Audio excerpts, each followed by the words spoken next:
Okay, so thank you very much, everyone. First of all, before I start, I would like to say sorry because my voice is not in the best condition because it's still very early in the morning. Here is 7 a.m. in the morning here in Hamburg.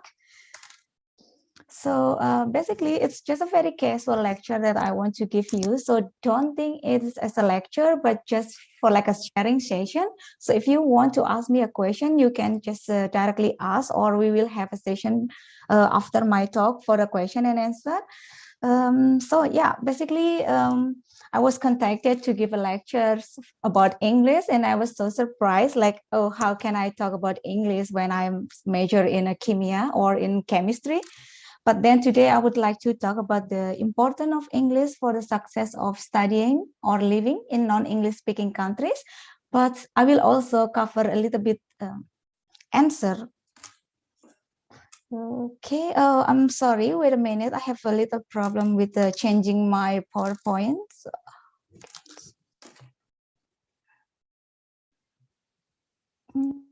Yes, I will try to share again.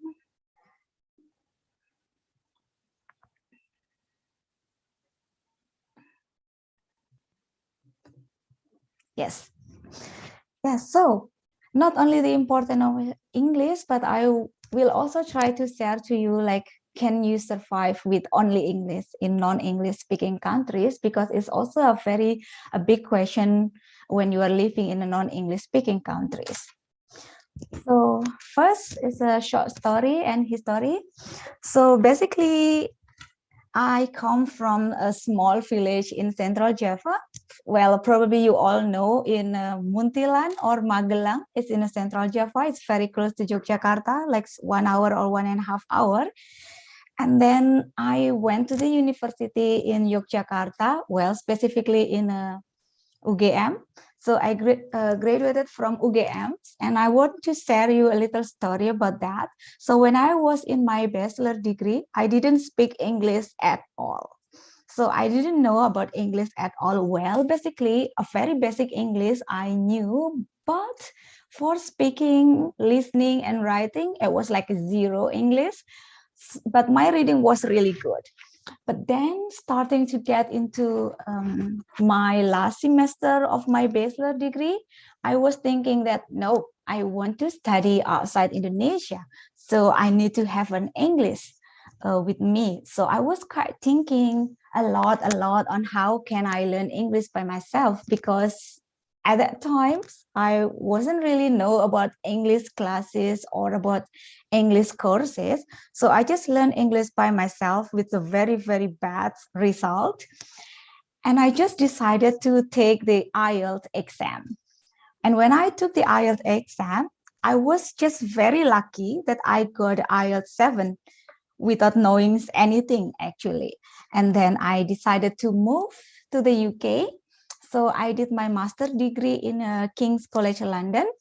And that time was the time when I started to speak English. So when I arrived in London somewhere around 2016,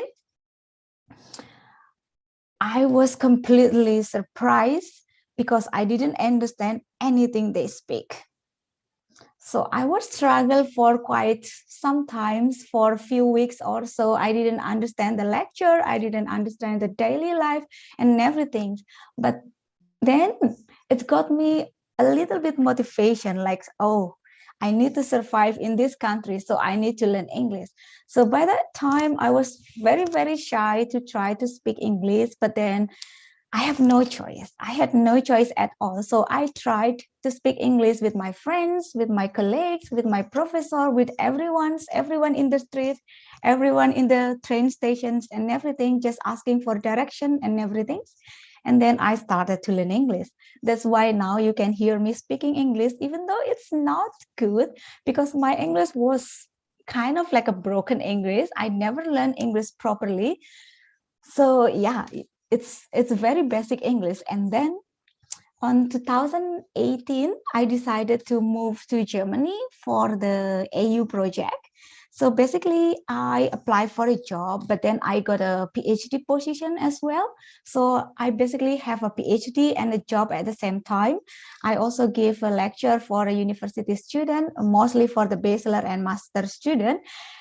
And at that time, my English kind of like mixed with the German language.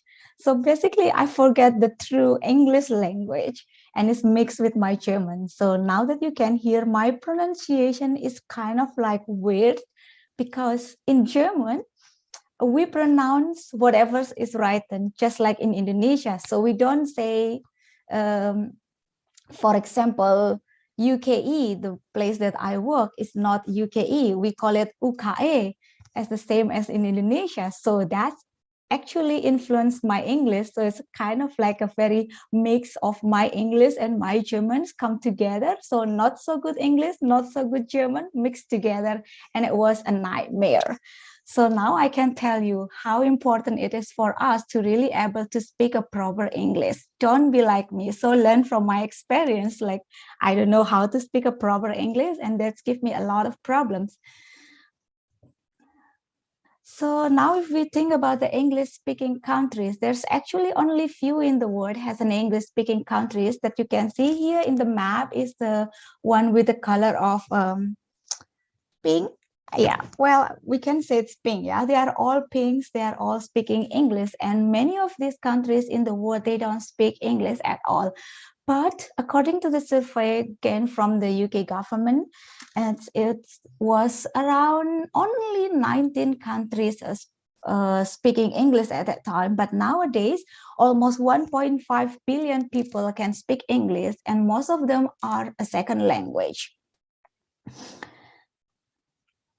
So here are the list of non-English speaking countries with the best English skill. So most of these are in the European continents. Like for example, here is the first place is Netherlands, and then Sweden, Denmark, Norway, Finland, Germany, Portugal, Austria. And there is only one from Southeast Asia, which is Singapore. Or if you can say only one from Asia, which is Singapore. So it is a little bit kind of like the importance of English is not only because we want to speak English, but also because we want to communicate our ideas to other people, for example, from people from a different countries or even in the same countries which they don't really understand each other, they will speak English. Like for example, when I was in Switzerland, they speak 3 languages. So basically there is a Switzerland German speaking Switzerland part, they have a French speaking Switzerland part, and they have Italian speaker Switzerland part. So they don't really understand each other language, that they use English for if they meet people from a different place of Switzerland. Of course, their national language is German and French, but not everyone can speak 2 languages. So English is actually the language that brings them together. But now there's a big controversy. Like we are talking about how important is English in European countries when we have a Brexit. So basically, we are now here is very in to talk about what language should European countries use, because we don't have England anymore, or we don't have United Kingdom anymore as a part of the EU. So here, every day people are joking that, oh, maybe we should speak only French, or we should speak only German, because we don't have the UK anymore. And the only speaking countries in the EU now is the Ireland and Malta, where they don't really speak a British English or American English whatsoever. So we are thinking that, oh, maybe we don't need English anymore in these countries, because why would we need English? We don't need to speak to people from the United Kingdom anymore. That was the joke. But when you think about it, English will still be very important, because English has become the language for the business, social, and diplomatic activities when you meet people from a different countries. I mean, German people, they don't want to learn French, or French people, they don't want to learn German. So many international companies still expect the employees to be fluent in English. And they also have some structures into the facilities of this. Not only companies or something like that, but if you are wanting to go for a further education for master or PhD degree, then you also need to be able to speak English. So now I give an example of it in Germany because I'm in Germany, but the case is still the same or similar for most of these European countries. So here, when you see the international program in Germany, we see a lot of programs that offer in English. For example, if you want to try the bachelor degree, we have around 100 degrees that offer in internationals, and then around 1,000 for a master and 100 for a PhD.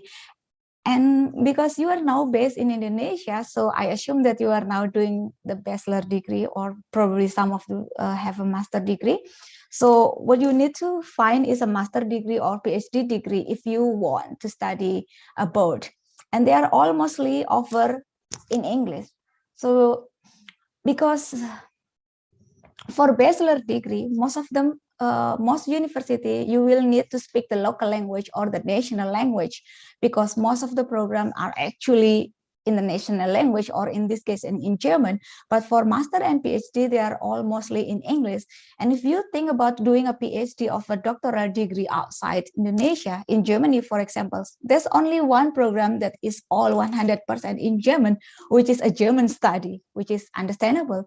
And most of them are all in English. So it is very important to be able to speak English, and also to have a proper kind of like, just like me, you can speak English without, even though it's bad, it doesn't really matter. When I was in Indonesia, I was very shy to speak English because I know my English is really bad. I couldn't even pronounce word properly. But then when I live outside Indonesia, I gain confidence instantly to just speak English. Why? Because no one speaks good English. Good English is only in a publication, in public speaking, and some other thing, which is very important. But for daily life, don't be shy to speak English, because if you are being shy, you will never speak English at all. So just speak English, whatever the English calls, like Indonesian English or even Jogjais English.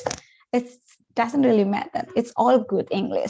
So the most important part here is to be able to communicate. So as long as other people get your intention, that's actually enough.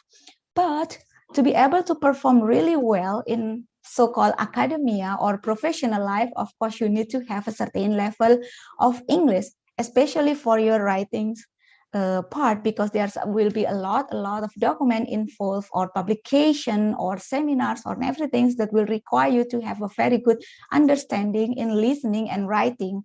But for speaking, it's just force yourself to speak. It doesn't really matter how bad your English is, but you need to speak. So for living in European universities or visiting a European country, usually they have an English language requirement. So it's mostly for a master degree and a PhD degree, because if you want to attend a bachelor degree, you don't need English language requirement. You need the local language requirement, German, French, Italian, Spanish. So, but for master degree and PhD degree, it's almost mandatory to have English language requirement. So, for examples, here one is from KTH. KTH is in Sweden. They requires the IELTS 7 for most of life science and business studies. So now you are in economic, it's considered a business sector. So you will have to get an IELTS of 7 in most of the European countries. But this will also depend on the universities that you are applying, but most universities will require you to have IELTS 7 for everything. And then sometimes for life science and business, they ask for higher, like 8, but it's just need to be able to speak English first. There's a lot of exception for English language requirement. So one is if you are coming from English speaking countries, which not apply for us because we are coming from Indonesia. Or the second one is the previous degree taught in English. So it's actually my case because I graduated from the UK before, so I have the exemption not needing to submit the English language requirements. Or for you, for example, now you're studying in UMY in this international programs, I don't know if this program is fully in English, you can get a certificate from UMY saying that all programs are in English and your thesis or bachelor thesis also in English, and then you will get a sanction to enter universities in the European countries because of your previous degree was in English. Or for a PhD, you can get a letter of sponsor from the professor. So basically here, the story in Germany, actually, I'm not really sure about other countries, but in Germany, if you apply for a PhD, the first step is you're contacting the professor. So have a lot of talk with your professor. And if your professor say yes to take you, it doesn't really matter how bad or how good your English is. You already have the letter from the professor saying that he's okay to work with you. So you can just say to the university, hey, the professor accept me, so I can go directly. Penyampaian informasi sehingga masyarakat sorry, does anyone want to say something? Probably it was just a mistake, Siti, so please you can carry on. Okay, yes. So basically, it's fine for you if you don't have IELTS, but you have the previous degree in English, or you have an agreement with your professor that they will take you to go for the university in the PhD program. You don't need an English language requirement. So it will be much more easier. But even though you don't need English language requirement, you still need to think for yourself, like, okay, I got accepted in the university without the English requirement, so my IELTS is bad, but I got accepted. But you still need to think about your life here when you come to European countries or other countries outside Indonesia, that you will eventually need to speak English. So it's just the exception actually doesn't really matter, because in the end of the day, you still need a proper language proficiency.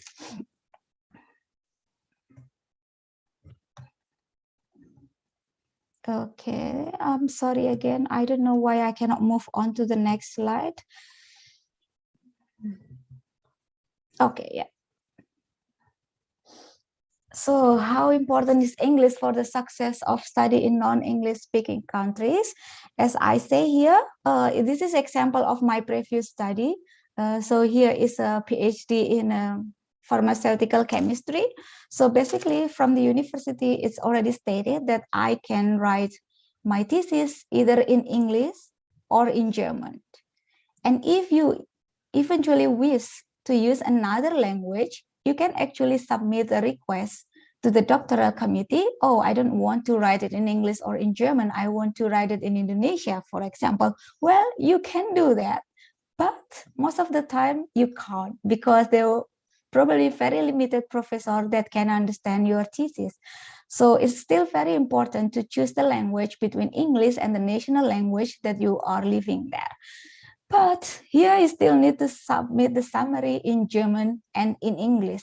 This is because of in English-speaking countries or non-English speaking countries, English is very important. Everyone basically understands English, but they still want you to kind of like respect the local language, the national language, because not everyone also speak English. And you also need to kind of like prove that you are also good enough, or at least has a knowledge about the national language for you to graduate. Just like in Indonesia, if you want to speak English in Indonesia, it's so fine. Probably many people will understand you to speak English in Indonesia, but you still need to provide some kind of like Indonesian translation for people who doesn't understand English. But the thesis written in English actually will reach a wider audience and higher chance to be useful. I mean, what I mean by useful is that you have a very good research, you have a very good ideas, you have a very good publication. And if you don't translate your idea into English, it somehow can be collect a waste. Why? Because there will be a limited people who understand you. And not many people will look at your publication because they don't want to spend time to translate your ideas, especially if you are someone unknown or someone new that not have any reputation yet of a good idea. That's why they don't want to bother to translate into their language or into English if your publication is not in English. So here, because I'm a scientist, I'm very obsessed with data. So I'm presenting you here some data from the Russian university about the scientific publication and journal article. You can see here the publication in native language, and here's the publication in basically other language. So when you publish something in native language, the citation impact is a very low. So citation impact is kind of like a factor that show you on how many people actually read your thesis and cited your thesis or cited your publication for their own publication. So here, when you have a native language, the citation is mostly only by people in the respective nation. For example, here is from Brazilian countries which have a native language or Portuguese. Mostly this paper or this publication cited only in Brazil or probably in Portugal, not for other countries, which is a very shame, because probably this publication has a very high quality data or like very smart ideas, but you cannot do that and you cannot share it to the whole world just because you do this in a native language. So basically, when you have it in a native language, will be a very less people will appreciate your publication. And as I say before, that people's basically rely on their limited language skill.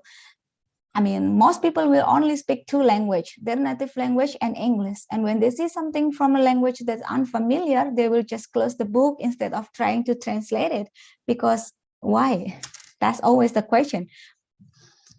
And this is also very true, but depend also still on the field of the science that you have. So this is a data that generated from multilingual journals. It's very field dependent. So here, for example, if you see the cluster alone here is for a medical science.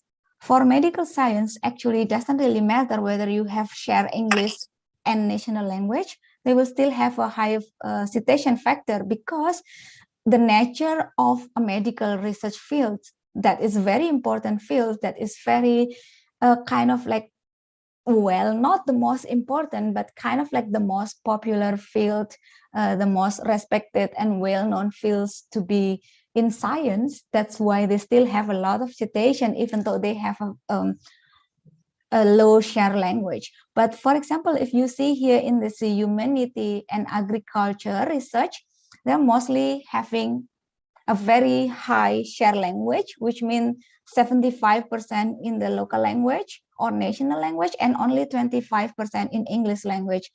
But it's also understandable because for humanity, agriculture is very much country dependence, you know. Well, if you are not studying about the behavior or sociology of people in Indonesia, you will not read this publication. So this citation is almost just depend on where you are. But for like science here, for example, for natural science of engineering, the English is still the main language in scientific journal. So it's very important to be able to communicate everything in English, because we have a survey actually from the Berkeley University survey that 92% of publication that you submit into an international journal or high reputable journal, 92% of them are written in English. And surprisingly, very high number, 43.5% researchers got a rejection letter because they have improper or incorrect English. So this is also show you how important English is for you to just knock the door for a publication. Like, you know, you want to share your idea, but if you have improper English, they will be like, nope, you're not qualified for our journal article. So it's sent back to you. And it's very surprising. Almost half of the publication got rejected, not because of the quality of the research, but because of the quality of the English. And yeah, and also here, when you don't understand English, your cost of publishing is very high, because 93% from the survey say that they need an editor for their English manuscript.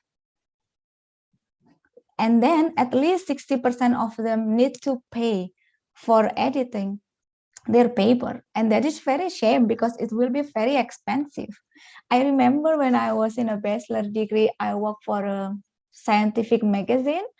And when I want to translate one page to English, at that time, 2011, it cost me one page is around 200K to 400K, like rupiah, which is very expensive at that time. And imagine nowadays, probably you will pay 1 million rupiah for one page of a proper English translation for this really good translator. So imagine if you can write it by yourself, it will be so much easier for you, so much faster, and of course cheaper. But they still have a lot of problems that even though people knows how to speak English, just like me, I know how to speak English, but not so good. It gives kind of like unconfident. So I don't have a confidence to speak English just because my English is really bad. So here it's not only happening to me, but it's happening with all other students as well. Because according to the survey, here you can see that 33% actually people or international students, they don't want to talk or give an oral presentation in the international conference because of the language barriers. So they have anxiety, they have a nervous, they have no confidence presenting in English versus comparing when they speak in their local language, or in this case, when they speak Spanish, which is very understandable, but it needs to be avoided because you need to speak to be able to communicate. But why? It's very shame that 33% of people avoid this presentation just because they feel like their English is not good. But actually it's just a feeling, you know. So if you have a bad English, in your opinion, of course, is a bad English, don't be shy. Just try to speak, because the more you practice, the more you'll be able to speak English. Just listen to me now. Like my English is really bad. I again confess to you, but I still speak to you without any worries. As long as you understand, it's good, because English is still unofficial main language of science, and I would say also for business. And when I say conference and seminars, here is actually the latest conference that I attended just a few days ago. If you can see, I don't know, you can see me here. Very small one with the hijab, the only one. So basically, most of the conference and seminars are very international. So not everyone will understand your national language. So you need to communicate in English in order to communicate your idea fast and correctly. Because I know nowadays it's very popular to just speak in your national language and get a real translation. Just like the United Nations speak for every president, they speak in their own respective language and have a translator. But you know, it's very difficult sometimes to really catch the attention using a translator, because some word might lost in translations and it's just not fast enough for a conference or for scientific meeting, because people need to understands the translation first, and then they need to think in their own language and translate to English and then deliver the message. It's just not fast enough. And then there's also so many scientific language that is very difficult to be translated into other language. So I don't know about you, but for me, I'm studying chemistry or pharmacy. There's a lot of kind of like terms that use an English language that I don't know how to translate in Indonesia, or I don't know how to translate in German or in other language. So it's basically just in English, and it will be very weird to combine the language for speaking two languages, for example. So what I would say is academia is a very international environment for a friendship, for studying, and for the success of your studying. English will remain the language people use to speak their ideas. This happened in academia because academia is very international, but it will be different for a daily life that I will talk later on. So for a professional career, why English is very important even when you are in non-English speaking countries. First, very obvious, for a postdoctoral studies. Postdoctoral study is basically still a very academia field that you need a lot of English for research, for funding, for publication, and for collaboration. And then secondly is for the multinational companies, because multinational companies will require you to connect people for different countries. This make language or English in this case of very importance. And then for the international organization, English will still be main language. However, for the international organization, so for example, when I went to the United Nations headquarters, I asked them, can I work here? And the people say, yes, you can work here, but you need to speak English plus one other official language of the United Nations, which now is like French, Arabic, Chinese, Spanish, and English. So I need to be able to speak English, that's mandatory, and one of other language, which most people choose French. But still, if you don't understand French, they will still say that, oh, okay, you can work here by just understanding English, because that's, you will basically understand everything, but you also need to have kind of agreement, or you need to sign a contract saying that you are willing to learn another language. So of course, for international business, like you are now in economic or finance faculties majors, and then you want to expand your business from Indonesia to other countries, then you basically need English. So if English is very, very important, now come to my question. Can you speak only English in non-English speaking countries?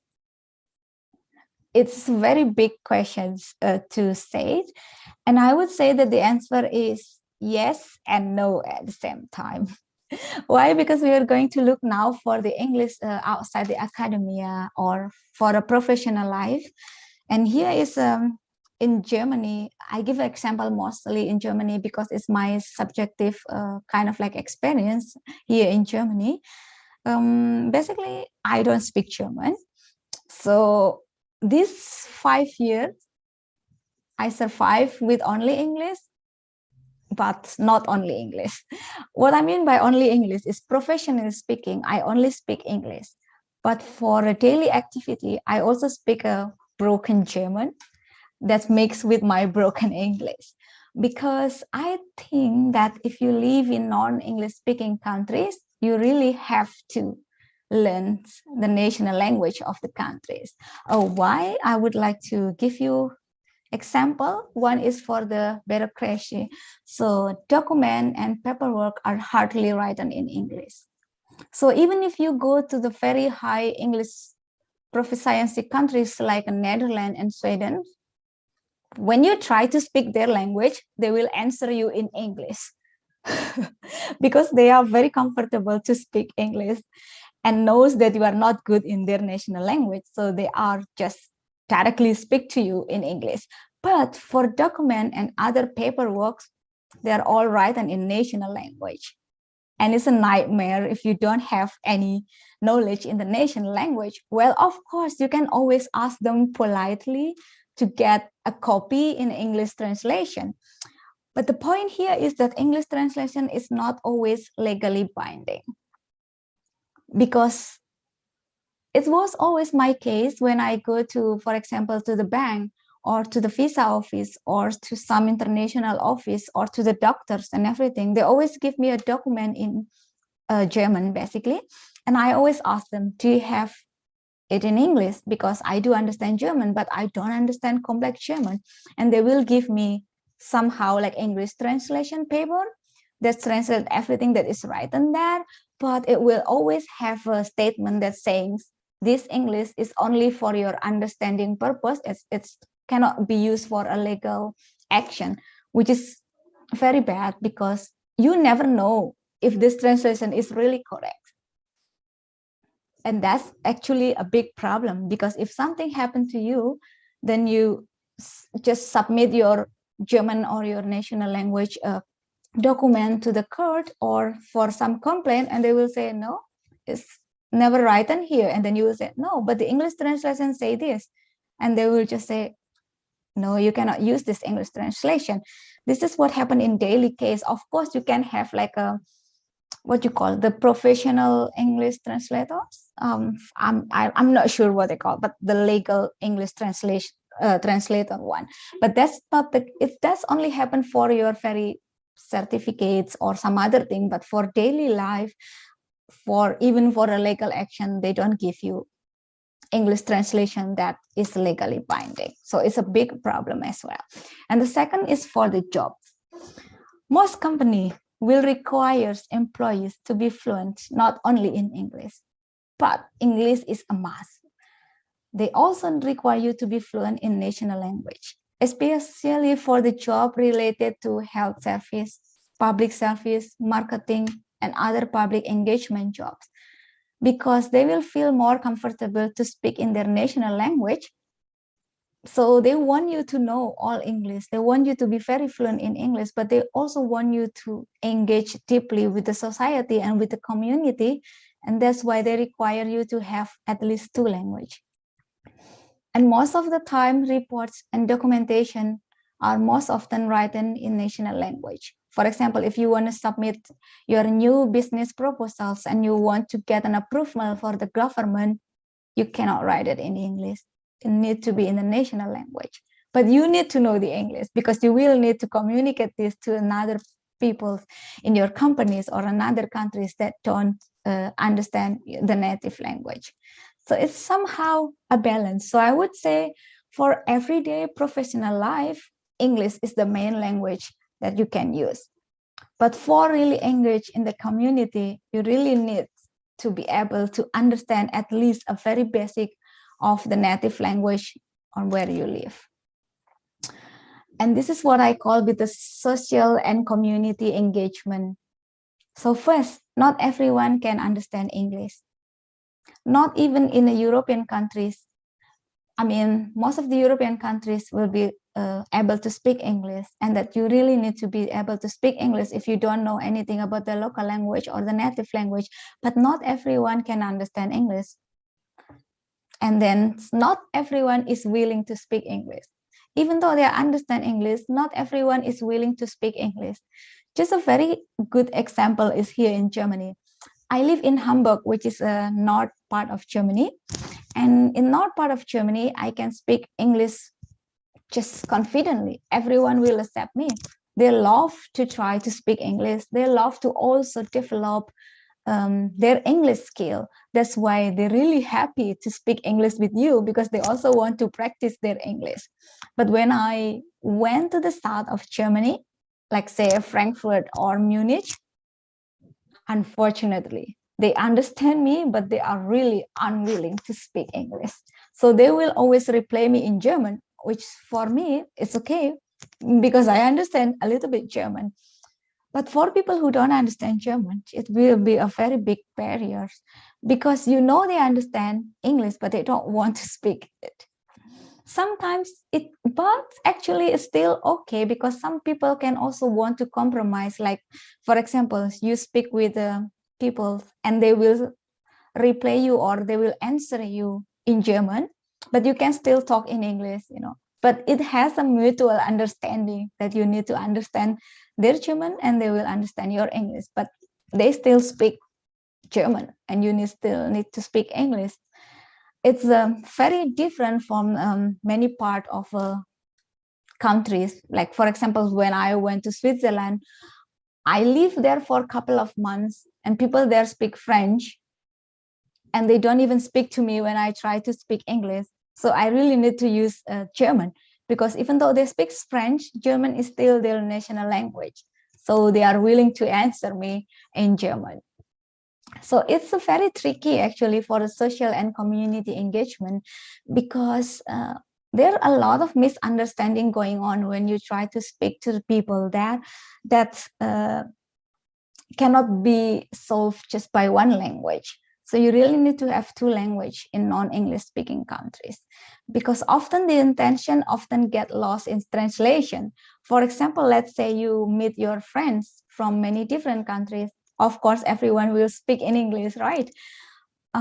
Because it was the easiest way. But sometimes there's like joke or some kind of thing, like a very fun and thing that cannot be translated into English. and then you will be like, oops, I don't get it. And then it's not fun anymore when you try to translate what's actually happening in the joke. So it's a very, very bad. But actually sometimes English can also be a lifesaver, because speaking non-English language when you are not good is very time consuming. Like, for example, when we speak in Indonesia, we can speak like, I don't know how many sentences in 1 minute. But when we speak in English, because we are need to think about the translation for Indonesian to English, and then you need to speak it, and then you need to be able to respond, and then you have English and you translate into Indonesian, and then you try to answer it in Indonesian, and then you translate your answer to English. It will be very, very time consuming. So sometimes people here just go with like, oh, don't even try to speak German, just speak English for the sake of time saver. So it's a very interesting actually, and it's depend on which whom you are communicate. And it's just a whole mixture of English and native language. And then the third reason is because of a respect. So I say that English is very necessary for the success of professional life, but learning the national language or the native language is more important to show respect to the local people, because respect will generate respect. So I want to give you a very kind of like not fun examples, but it kind of like sad but true story. So basically, me and my friend, we went to the visa office because we need to renew our visa. So I'm from Indonesia and she's from, wait a minute, she's from India, or there's, yeah, I think she's from India. And we went there together. And then at that time, I knew that people here love to speak German. So I tried my best to say hello and to begin the conversation in German. But because I took so long to speak the language, and the staff in the visa center just tell me, do you want me to speak in English? Politely tell me. And then I said, oh, yes, please, if you can, or if you want. And then we speak in English and everything went very smoothly. And then I told my friends saying that, oh, it's okay, you can speak English in the visa center because they will speak English to you as well. So you don't need to worry if you don't know how to speak German. But then she went to the visa center and directly say, hello, good morning, my name is blah, blah, blah. I would like to renew my visa. And they refuse to speak English. They keep speaking to her in Germany. And then I was so surprised because they just willingly speak English to me. Why not they just willingly speak English to my friends? But then I asked my German friend, hey, I have this kind of experience with my friends. So what's wrong? What do you think? And my German friend told me, oh, it's because you are starting by respecting the language, by starting saying hello, guten Morgen, instead of saying hello, good morning. So they try to appreciate you more because you are giving them respect. You are living in their countries. You try to speak their language, even though you are not good. And when they know that you are already trying to speak their language, they will already know that, oh, maybe I should give back the respect to try to speak English because I know you don't understand German properly. That's actually what happens in a daily life. So many people are actually kind of have a misconception like, oh, I went to a holiday to French and they refuse to speak English at all with me. And then you say that, oh, they are maybe like arrogance or don't want to speak English because they think that their language is better or some other thing. Actually, that's not the reason. The reason is very simple. You are there, so you need to respect them first before asking them for a respect because you are there. So start a conversation with the local language, with the native language, even only say hello. It will really improve their willingness to speak to you in English in return. So it's very interesting, but it's correct. And now I would also say about the Euro English in daily life. So because we are having non-English speaking countries here, the English that is spoken here is not a proper British English or proper American English, but it's basically Euro English or English that has been translated into their own countries and some other things. So maybe you also recognize when I say, here we always try some things and then try to speak in some different language. Here is the come from the Euro English. So for example, it's very wrong. I'm coming from. So, you know, in a proper English language, we will say, I come from. But because of the translation of the grammatical, here people will say, I'm coming from. You may also notice from me that I use a lot of this tense instead of others saying like, I try. I always say, I'm trying. Or when say, I speak, I always say, I'm speaking, because this is a direct translation of this native language here. And this also very funny stories that there's a lot of English language that's similar, pronounced in the same way in a local language or in native language, but also have a very different meaning. For example, this one, please give me my handy bag. What is handy? I mean, it's the English word is very different, but here in Germany, handy means phone or your handphone. They say handy. So sometimes the word is mixing, and that can get very difficult to understand for the people who just arrive in non-English speaking countries and trying to speak English with a native language, with the people from the native language here. But actually, eventually you will see that you don't need to be shy to speak English, especially when you go to non-English speaking countries in European countries. Just try to speak, just try to communicate, because everyone, like, no one has a good English here. Everyone speak English, but everyone speak English in their own ways. Just like Indonesian English is a little bit different when you pronounce from Indonesian people speak English with Malaysian people speak English, or with German people speaks English.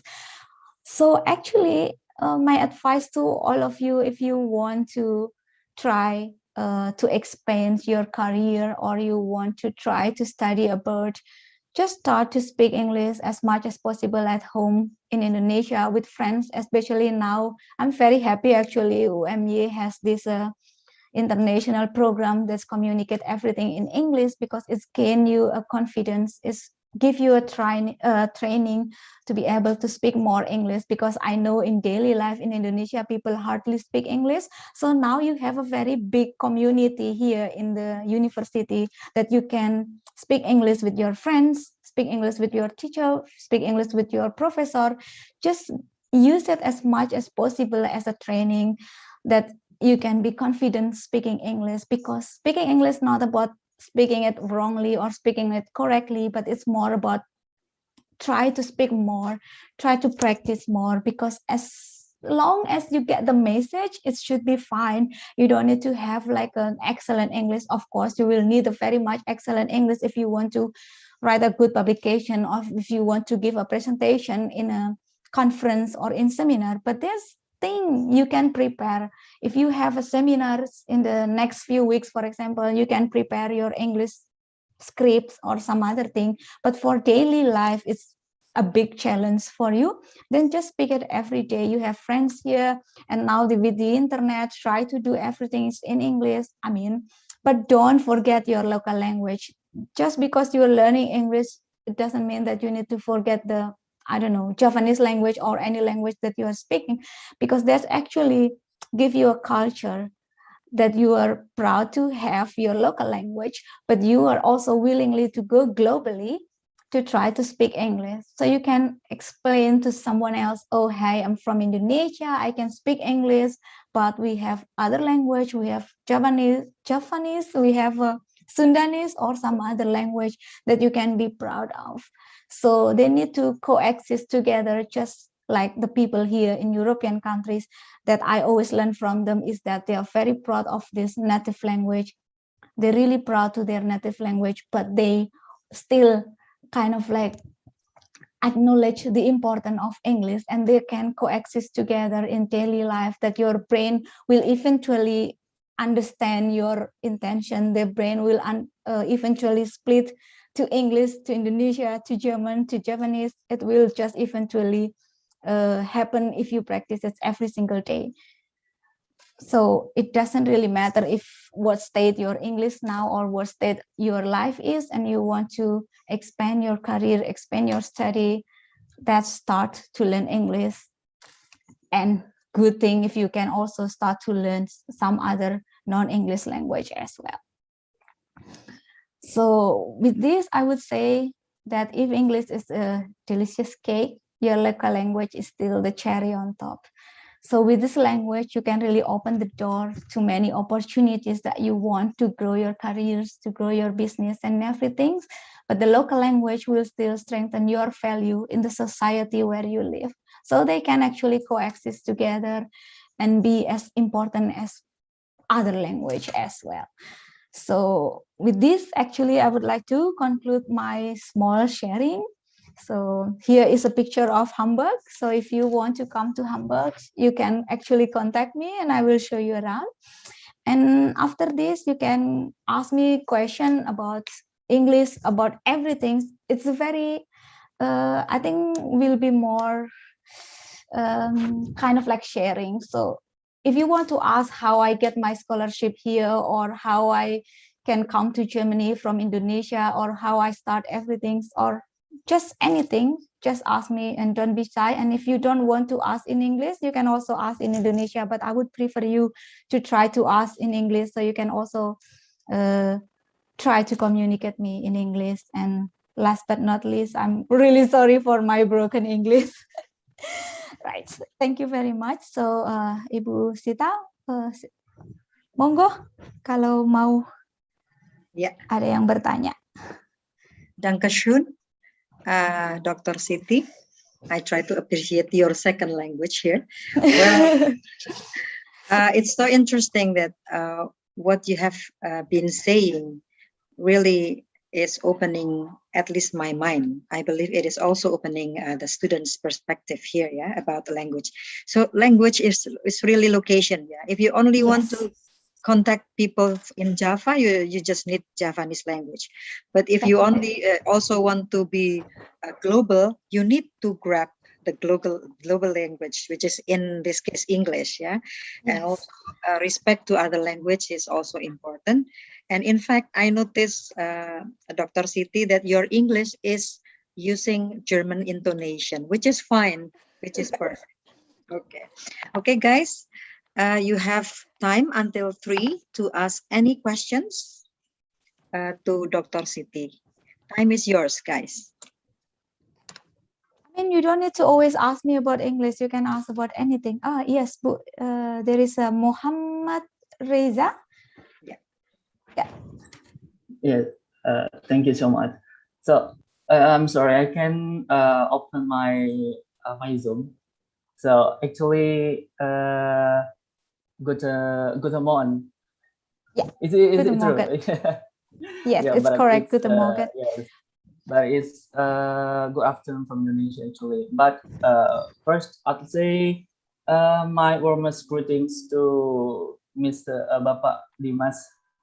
Is my lecturer actually, even though I'm from another faculty. So, Bu Siti, actually this was amazing presentation about what exactly we have to boost our English skills.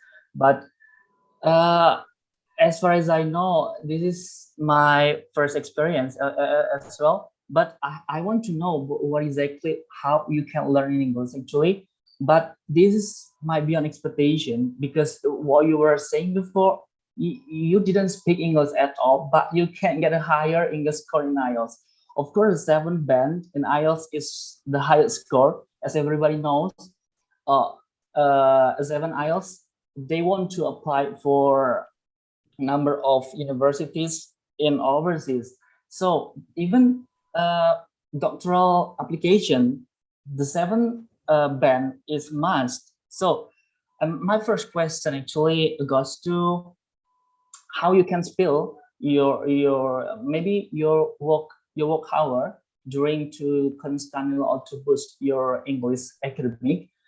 And I want to know, it's like the best practice to boost your IELTS score. Actually, my IELTS my IELTS score has been over.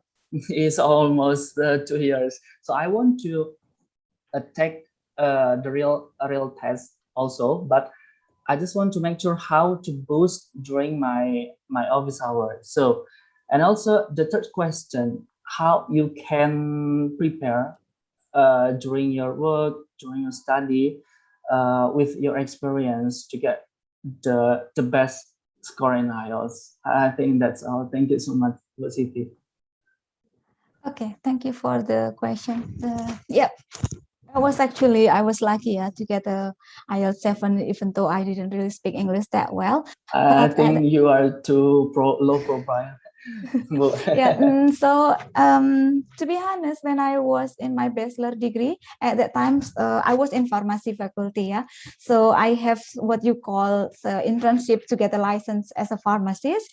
So I need to work in a hospitals, in a pharmaceutical company, in a Puskesmas another time. So I didn't have really much time to learn English. But what I did is actually every night I listened to a BBC English, the BBC News, because news is a different level of English.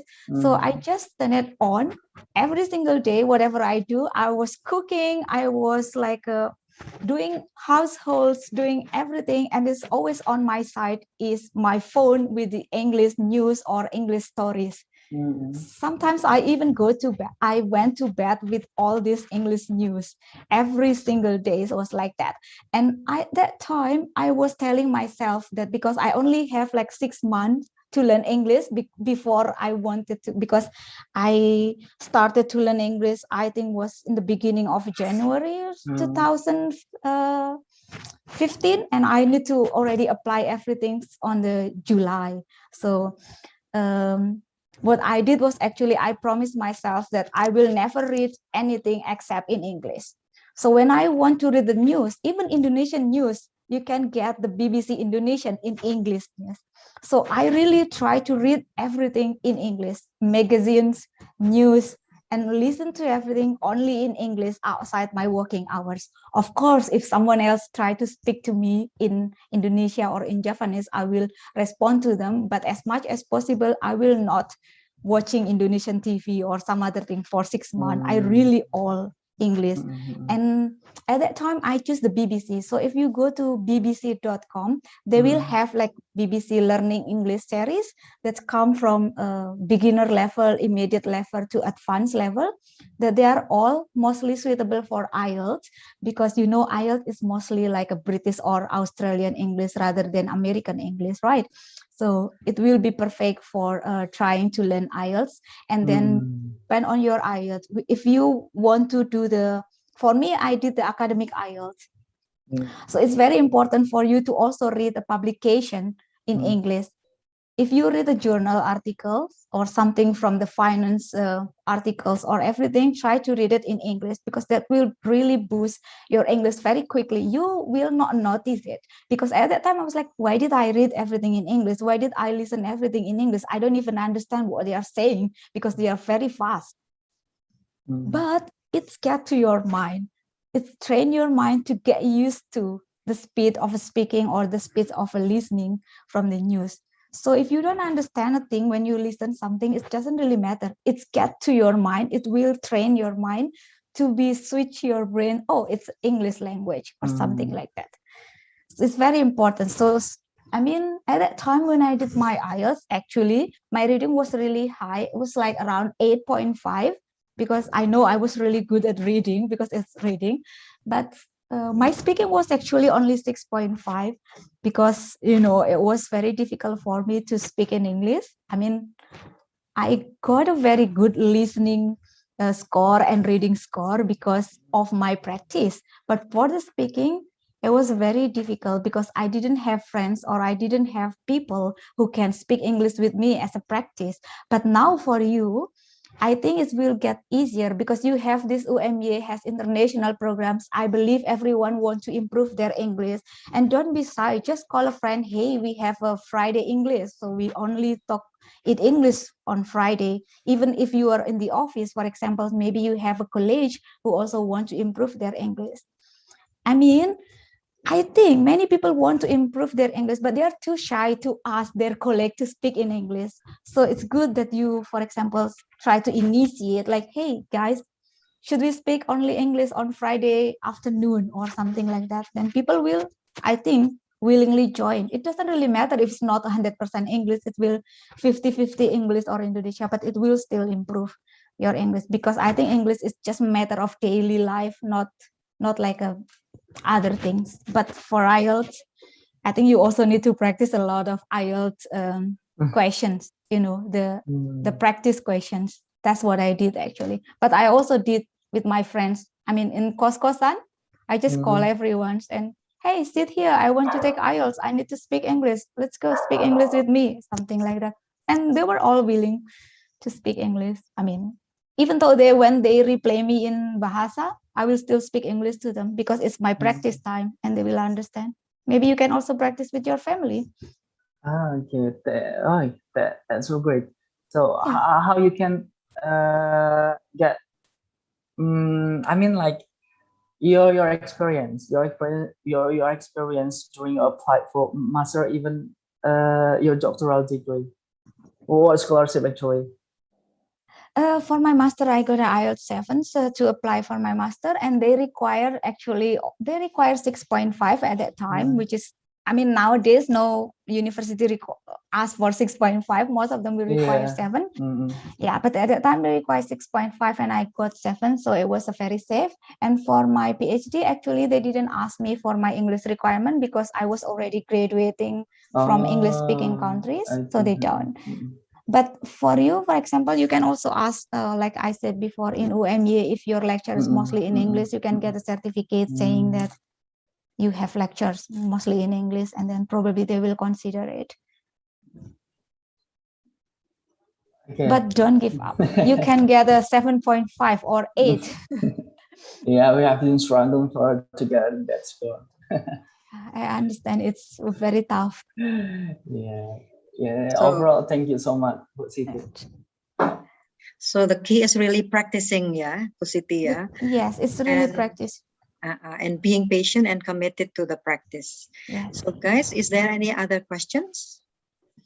Siti is, here with us to share everything she has about her success, that, it's so useful that we can take some of her experience in shaping our future. So please, guys, is there anyone else who would like to ask anything? Probably about the scholarship she got, her master's degree, and her doctoral program. Ms. Siti, could you please share what scholarship schemes did you get? Yes, so I got a scholarship. It's called Marie Curie. It's from European Union scholarship. So basically this scholarship is for early stage researchers. So for people who want to start their research career, and then they can apply for this scholarship. But at that time, I didn't apply for the scholarship directly. I was applying for a job.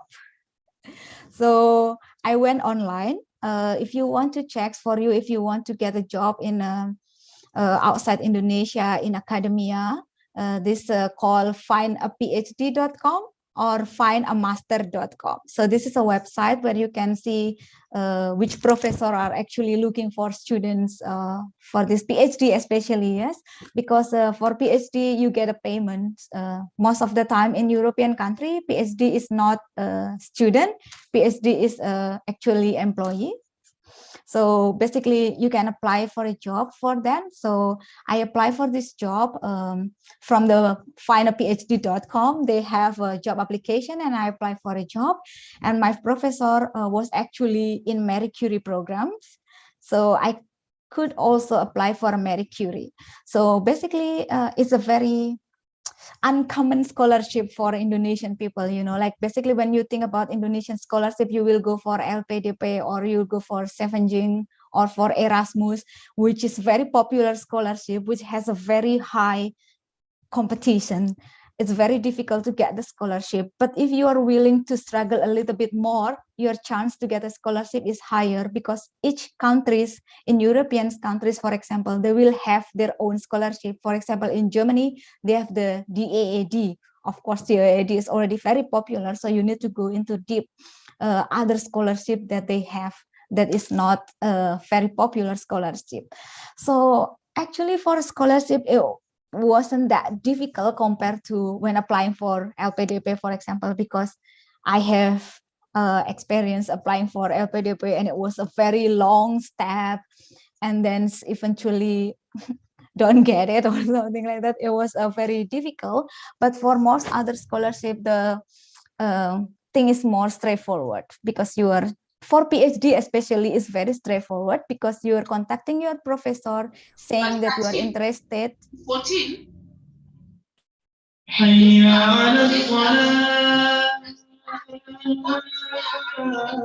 Okay. Sorry, please mute the. Okay. Okay. Yeah. Miss. Yeah. So basically, for PhD is more straightforward. You just contact your professor asking that if they have some position for you as a student, and then also asking that you are interested in their research, you want to learn more about the research, you want to be their students, and also asking if there's a possible funding for you. And then if they are interested also in your research or in your proposal, they will willingly to accept you as the students and probably help you to get a scholarship, which is not very common scholarship that you hear here and there. It's actually the fastest track. It's just to connect directly to the professor or to the university you are interested in. It will be faster compared to just applying for many popular scholarship. But of course, you can also apply for the popular scholarship, but you know, the competition is quite tough for that. Yes, it is. Yeah, especially the popular ones, because everyone goes there. Yeah. Yes, And, yes. But you have been telling us about some of the scholarship schemes, yeah, that are available, even though you got the one that is very rare for Indonesians. But what I note from you, Miss Dr. Siti, is that you know what you wanted to do, yeah, and that's the key. Knowing what you want to do is the key. So I guess everything must start from there, yeah. Otherwise, if you don't know what you are going to do, you don't know where to walk. You don't know what Yes. you start, yeah. So that's the key. Guys, any other questions for Dr. Siti while she's here? Imagine we are miles away. She's in Hamburg. We are in Jogja. And what a rare opportunity it is provided by the IPIEF program, yeah. So probably, is there any one or two more questions? Don't be shy. Or do you want to come to Hamburg? Yeah, you can also ask in Bahasa Indonesia. Well, Yeah, you can also ask in Bahasa. It's okay. yeah, I'm actually very happy here to have met you, Miss, because I really always been wanting to go to Germany, yeah, because I'm obsessed with the Second World War history of Germany. Anyway, It will be very interesting.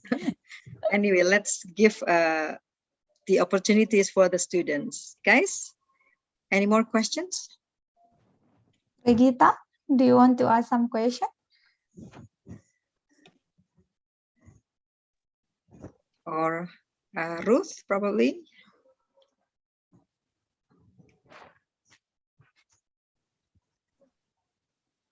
No, I don't have a question. Okay. Okay. So, Well, I mean, we still have a couple of minutes, Dr. Siti. Probably if you could share us how to, that it is going to be very important, yeah, for the students, yeah. Probably apart from the language that you need to master, and then the academic performance that you also have to be able to do. Is there any tricks that you do to, you know, manage your homesickness, or manage your fear of living in a different country, that, you know, everyone is so strange, every system is so new, every rule is so different? Probably you can share that, Dr. Siti. yes, actually, it was also my concern before I came to the UK or to Germany. Actually, when I went to the UK, I wasn't that concerned because I know so many people already live in the UK that I know. So it was okay for me to just directly go there. But it was a big problem when I moved to Germany, because first, I didn't know anyone at all in Germany. And second, I didn't speak the language at all.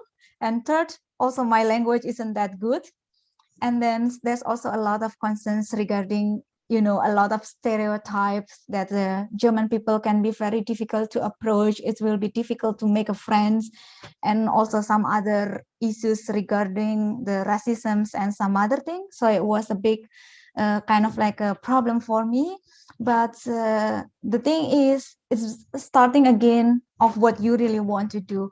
So it's if you have your intentions to come here for studying, my advice is to focus on what you really want to do and think about other things later.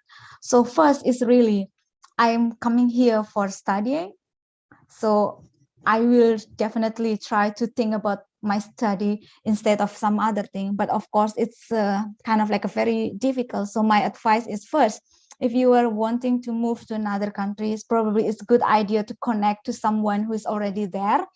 Even though if you don't know anyone, you can somehow connect them. For example, in LinkedIn or in some other place, you can just find some Indonesian people that already there in the same university or in the same city. The chance is they will reply you, because you know they knows the feeling that is also very difficult to come from Indonesia to some strange countries or some other thing. So my advice is first to contact them, just to ask a few questions. I mean, sometimes we think that because we don't know them, then they will not reply to us. But just don't be shy. Try to contact them first to ask for advice. Of course, politely. Hey, do you have some times? I'm new. I'm from Indonesia. I'm also want to study in Germany or in Netherlands or something like that. Wherever you want. And do you have some times to talk to me, because I need a little help about this, so that you can share your worries, and then they will tell you how everything is actually, because what we learn from the media is actually not always true. You know, when you think about German people is hard to approach, well, they are hard to approach because you are in Indonesia, but if you are already here in Germany, it will be get easier. So you need to understand that everything takes a lot of time. First, you really need to understand that you are worried, that you need a lot of effort to do that. It's just a matter of your willingness, in my opinion.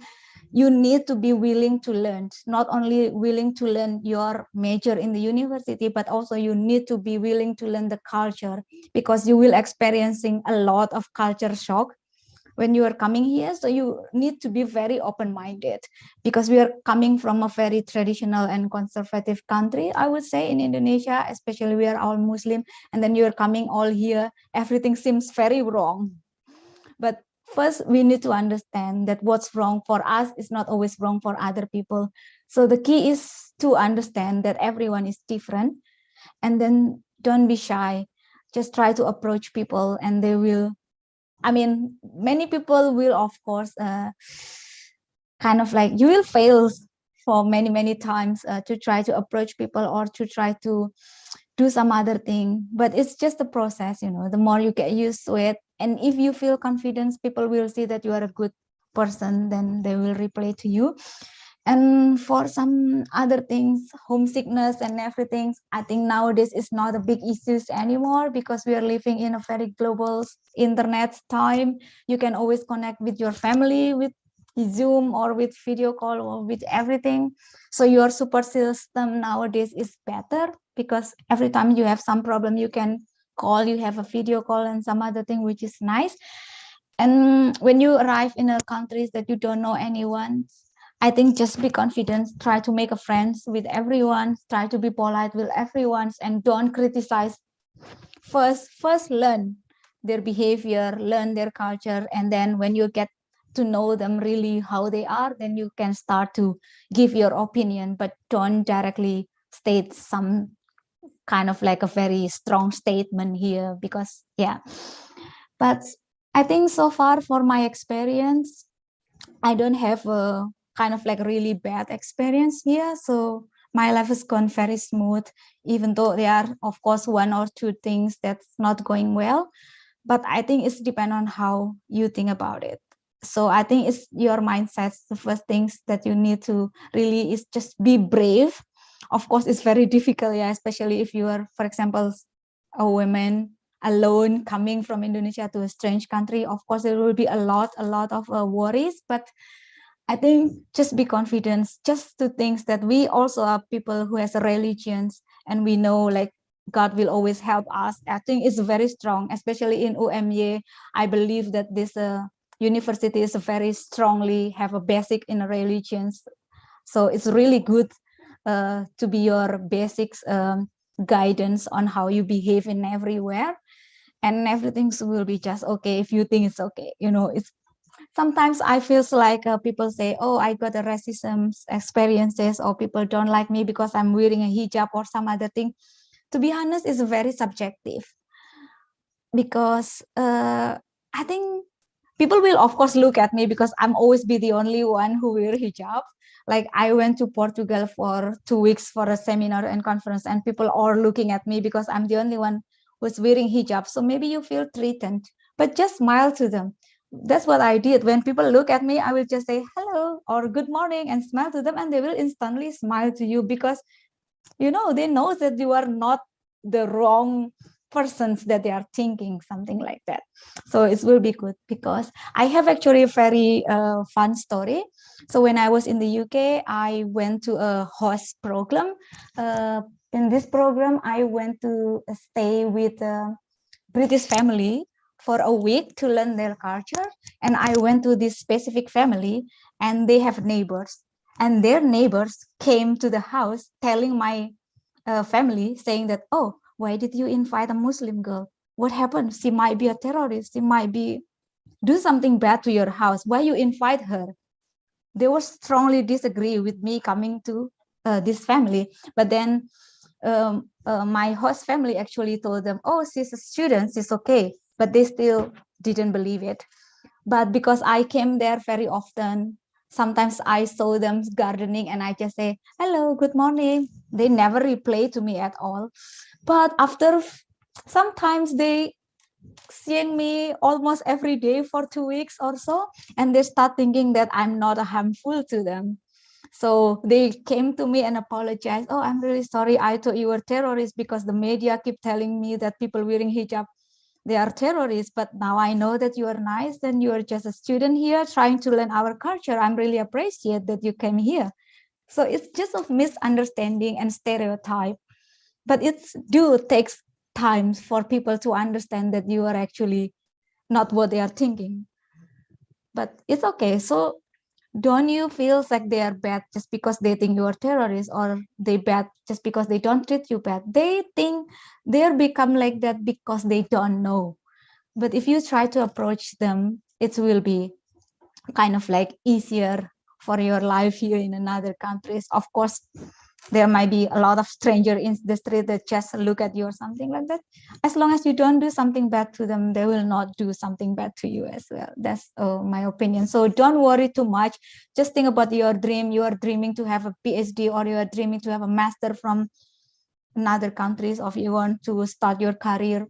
Just think about your career first, like how you will improve as a person, and think about other things when you're already here. Don't think too much when you are still in Indonesia, you know, because you never know anything when you're still there. It's just a media and stories which not always true.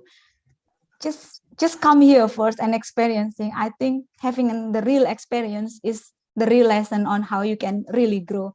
If you worry too much, you will never come out from Indonesia. That's what I believe. Well, it's so great, yeah. But the last highlight I would like to express to everyone is that Dr. Siti always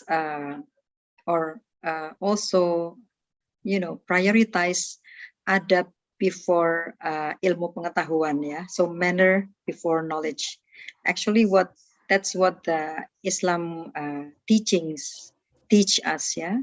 First, learn the adab and then knowledge, because without the adab, without manners, we won't be accepted. How smart you are, how intelligent you are, how successful you are. Okay, guys, this is last call from me. Is there any other questions? No? Okay, if not, then I would like to appreciate and express my gratitude to Dr. Siti, who has been willingly shared her early morning time to come to Jogja and meet us, virtually, and share her success story, even though she also slipped some of the message that she sometimes fails, which is normal, and then that is the part of success. So thank you also for Bapak Dimas, who has been providing or initiating the program so that our students can learn from other perspective, that Indonesian can also be great, like take the living proof of Dr. Siti Nurul Hidayah. So everyone, I appreciate your coming here also with for the sharing with Dr. Siti. I hope you can learn as much as possible from Dr. Siti. And thank you for coming, Dr. Siti. You may continue with your activity. It's in Hamburg. Is it Saturday also? Yes, it's also Saturday. Okay, so you can if you relax. have remaining questions, you can connect me in LinkedIn. But if you search in LinkedIn, please search Siti Hidayah UKE, because there are so many people with the name Siti Nurul Hidayah in Indonesia, so you will never find me. So you need to put the keyword Siti Hidayah UKE or University Medical Center Hamburg. Then you can all connect to me in LinkedIn and ask more questions. Okay, apart from LinkedIn, is there any way that we can also approach you, Doctor? I don't have a social media. I have only LinkedIn, but I have a YouTube channel, but I don't think you want to watch my YouTube channel. When you say you don't want to watch, probably people will watch. Yeah, this is gonna be on YouTube, yeah. Yes, this is going to be on. Yes, you can connect to me in YouTube. It's called Daisy, like today, Day, CSEE. Okay, not like Daisy Hidayah. the flower, not like Yes, Daisy the but flower. yes, but day like from today. So you take the Okay. day and CSEE. Okay, Daisy. Hidayah. Hidayah. Okay. And also LinkedIn. Probably email will be emails. Email. I'm not really checking my email. So yeah. So possibly LinkedIn or YouTube, because I don't have Instagram or Facebook. I don't use it. Okay. Well, once again, thank you, Doctor. I hope you have a good and enjoyable day, as well as a brighter future ahead. And thank you so much. Dimas. Pak Dimas, would you like to say something to Dr. Siti, or this is considered enough? Or to the students, probably?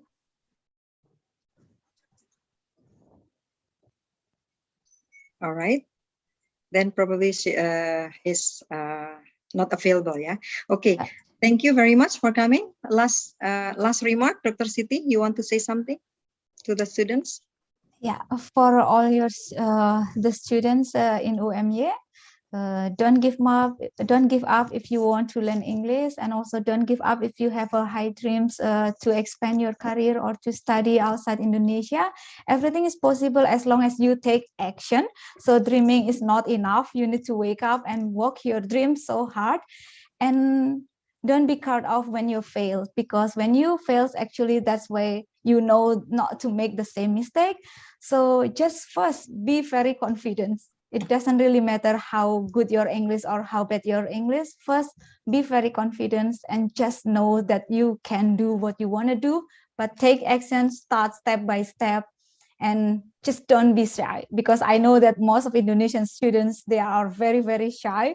They don't want to talk here and there and some other thing. You need to break this barrier for you to really grow in an international level or in a global level. So good luck for everyone, and see you again probably, I don't know, next year I will go back to Indonesia, so maybe we can meet again or something.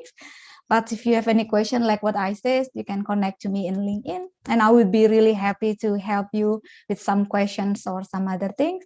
And also thank you very much for Ibu Sita. Today is such a really great day that I can meet Indonesian people and speak in Indonesia, because I don't speak Indonesia for 5 years because my parents are from Java. So I always call them and speak in a local language, the Javanese. So I don't speak Indonesia for almost 5 years now, because most of my friends will be so happy to just speak English to me, my Indonesian friend who want to practice English. So it was a really great opportunity to meet Pak Dimas and also Bu Sita in UMY. And thank you very much for reaching to me to give these lectures. And I'm very sorry that my lecture is kind of like not well structured or something like that, because it was by nature not my first things to do, like English lecture or sharing something like that. I always just do some chemistry or pharmacy lecture that I can talk a lot. But for this, it's a very subjective of my experience. But from that, I still hope that you can learn so one thing or two things from me. And once again, thank you very much for UMY for reaching to me. And hopefully in the future, we can meet again. And that's again, thank you very much for the times that you spend on Saturday afternoons there, and probably see you again sometimes. Okay. You are most welcome, Dr. Siti. So, Pak Dimas and everyone here, I guess this is the time for us to close the meeting. And I hope you have a wonderful week and wonderful days ahead of us, planning new things for our better future. Yeah. So I'm officially closing this meeting by let's close the meeting together by reciting Alhamdulillah together. Alhamdulillahirrahmanirrahim. Okay. Matur nuwun sangat, Bu. Sami-sami Bu Siti. Mugi-mugi selalu sehat ya. Amin, amin. Panjenengan also. Anjir, terima kasih sekali ya, Miss. Yes. So everyone, if you would like to leave, please, you can leave now. Dr. Siti, if you have any other program to do, yeah. Yes, okay. I Terima kasih ya, hate, Bu. yeah, I hate stopping Zoom. I'd rather leave people to leave. Yes, but now it's getting more convenient to do the lecture in Zoom, ya, Bu, ya. Yeah, Well, I mean, people- actually, in my opinion, lecture in a classroom is very good because we can really engage with each student. But sometimes when you have a Zoom, it's also easier for the student to see the screen. For example, if you are explaining some complex things, I don't know, in economic or business, if there are a lot of complex equation or not, but you know, in pharmacy and chemistry, there's a lot of things to write. And it's very easy. But yeah, hopefully the situation will get better soon in Indonesia and here. So people can go back to offline class. Of course, of course. Yes. Yeah. Okay, goodbye, Okay. Dr. Siti. Goodbye, saya leave ya, Okay. Bu. Ya, terima kasih sekali. Terima kasih. Assalamualaikum. Waalaikumsalam warahmatullahi wabarakatuh. So, Pak Dimas, saya pamit juga. Mbak Regita, ini Mbak Salsa ya? Oke, saya pamit juga ya. Assalamualaikum warahmatullahi wabarakatuh.